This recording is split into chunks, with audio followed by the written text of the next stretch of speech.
Hi everyone, it's Elise from Kid and Clouder online coloring classes, and today I wanted to take you through a tutorial on all the art foundations of how I color leaves. You can use this for any leaves that you come across in your coloring projects. This is actually chapter 1 of my brand new coloring class, Gliding Gardens, for May to June coloring class project. If you'd like to color the rest of the class with me, you can find it over at www.kidandclouder.com. I'd love to color it up with you, and I hope you enjoy this tutorial. Okay, welcome to chapter 1. In this chapter, we're going to get started on our leaves. So we're just going to practice that basic blending first. Now, whenever we color anything up, we want to first think about the light source that we went through at the start of this video, and thinking about how that applies to these objects to create the form. Now, when coloring something like the leaves here, there's so many different ways you can color this depending on what you're trying to communicate. In this instance, I wanted to have a vein line that's running through the center of the leaves, and I wanted this to look like it was popping forward of that front face of the leaf. So in order to do this, I'm employing a few different techniques. The first is I'm going to leave the vein line a lighter color than the face of the leaf. This is going to give the illusion that it's raised up higher. Secondly, we're going to employ that cast shadow that we talked about. So remember, when something is below or behind, it gets the cast shadow on it from the object above. So in this case, if I want my vein line to look like it's popping forward, I'm going to come in and add that darker cast shadow color straight underneath on all sides. And you can see that my absolute darkest color is right next to that vein line, showing that we have that raised surface and that the actual leaf itself is lower. So again, utilizing color to show how light is affecting the form of the object. So I'm going to get darkest in next to that vein, and then as I extend further out to the tip of each part of the leaf, that is where I get a little bit lighter. Now, as I come through to the stem itself will be lightest through the center. This is because it's a cylindrical shape. As the stem curves around on the sides, it's curving away from the light, so we'll get darker on those side edges. All right, let's go ahead and get started on our coloring. I've got here a little bit of YG11, and all I'm going to do is bring this nice light color straight through that central vein line. And I'm going to start extending this out to the sides.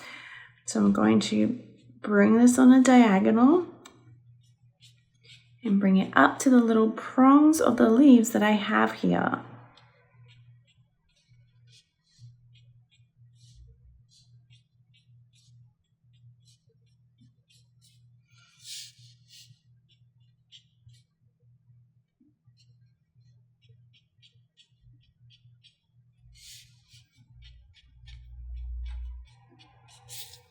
So we're basically creating that vein line first so we know where it's going to be on the page and we don't accidentally color over it.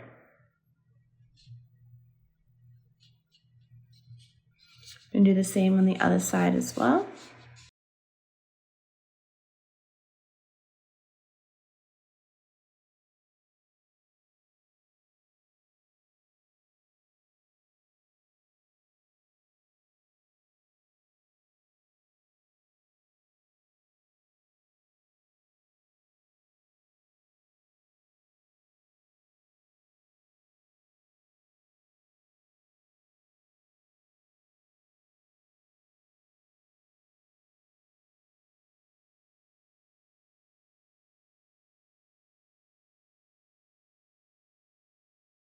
Okay, we're going to leave it at that for the time being.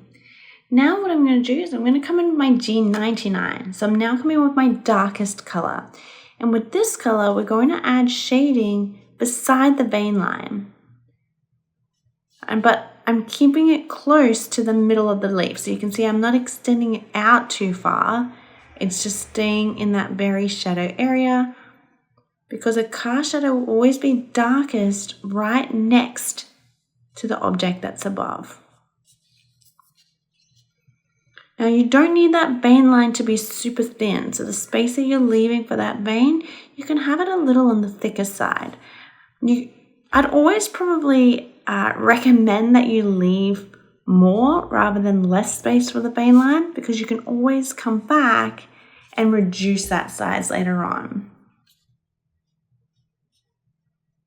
It's easier to reduce, but it's harder to add back in.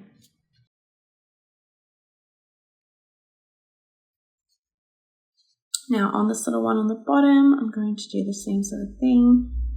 It's a slightly different shape, but that's okay.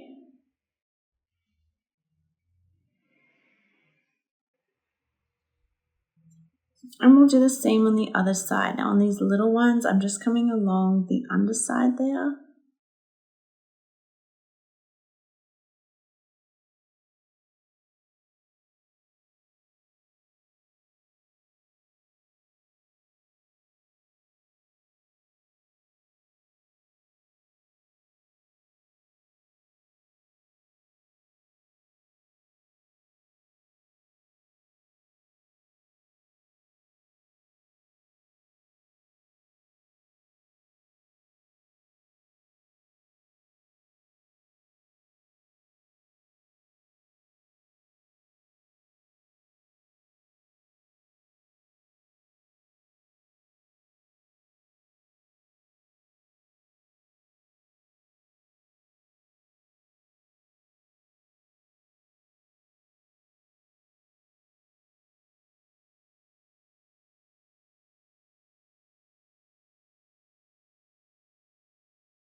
Right, and now we blend. So the next color I'm going to use is a little bit of YG67.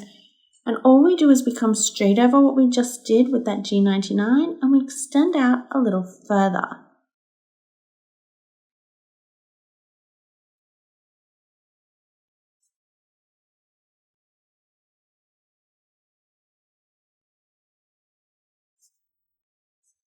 Now when you blend with markers, I always like to think of blending as diluting.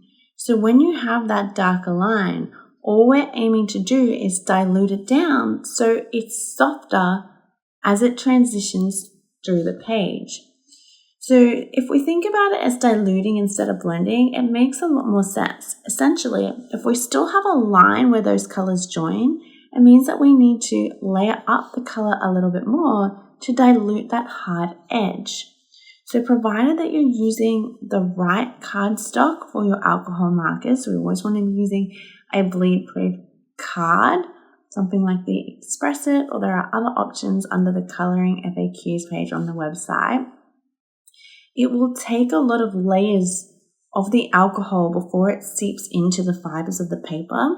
So this is what allows us to blend more effortlessly because it holds more ink. So we just have the ability to keep diluting by continuing to layer up that color. So all I'm doing is just layering and layering until that color underneath dilutes down. Now I'm going to brighten this blend up now by coming in with a little bit of YG23. And I just come over what I just did. I'm kind of more focusing on where that YG67 has ended. And then I do my multiple strokes and blend out.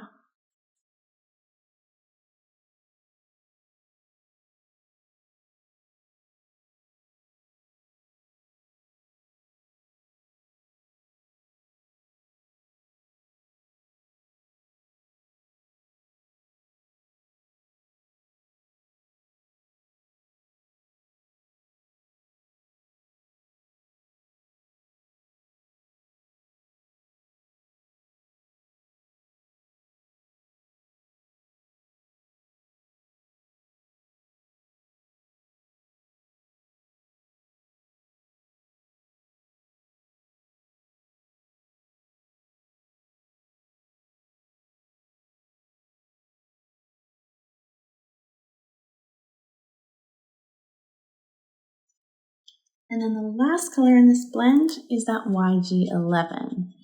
And so this will just come over the previous, and now you can start to blend it into that vein line.